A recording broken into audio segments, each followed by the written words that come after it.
शिर्डी सूरत राज्य महामार्गावर अंधाराचे साम्राज्य. वनी चौफुली अंबिकानगर स्ट्रीट लाईट 3 महिन्यांपासून बंद. रस्ते महामार्ग विभागाकडून महावितरणचे 2,98,290 रुपये थकबाकी.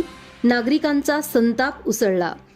शिर्डी सूरत महामार्गावरील वनी चौफुली ते अंबिकानगर दरम्यानची स्ट्रीट लाईट गेल्या 3 महिन्यांपासून बंद असल्याने संपूर्ण परिसर अंधारात आहे. दोन्ही बाजूंनी दाट नागरी वस्ती असलेल्या अंबिकानगरमध्ये रात्रीच्या वेळी नागरिकांना जीव मुठीत धरून वावरावे लागत आहे. हा राज्य महामार्ग अत्यंत वर्दळीचा असून दररोज शेकडो हजारो वाहने ये जा करतात. मात्र अशा महत्त्वाच्या मार्गावर स्ट्रीट लाईट बंद असल्याने छोटे मोठे अपघात रोज घडत असल्याची माहिती स्थानिक नागरिकांनी दिली. विशेषतः महिला, विद्यार्थी आणि ज्येष्ठ नागरिकांना अंधारातून चालावे लागत असल्याने भीतीचे वातावरण आहे. अंबिकानगरमध्ये जिल्हा परिषद शाळा असून रस्त्याच्या दुरावस्थेसोबतच अंधारामुळे विद्यार्थ्यांच्या सुरक्षेचा प्रश्न अधिक गंभीर बनला आहे.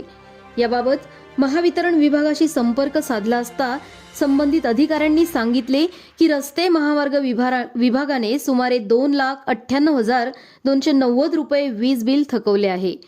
ठेकेदार आणि विभागातील अंतर्गत प्रशासकीय तांत्रिक कारणांमुळे ही थकबाकी प्रलंबित राहिली आहे.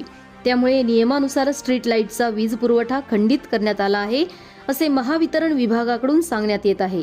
मात्र प्रशासनाने तातडीने थकीत वीज बिल भरून महावितरणकडून स्ट्रीट लाईट सुरू करून घ्यावेत, अन्यथा नागरिक रस्त्यावर उतरून तीव्र आंदोलन छेडणार असल्याच्या चर्चा सध्या रंगू लागल्या आहेत.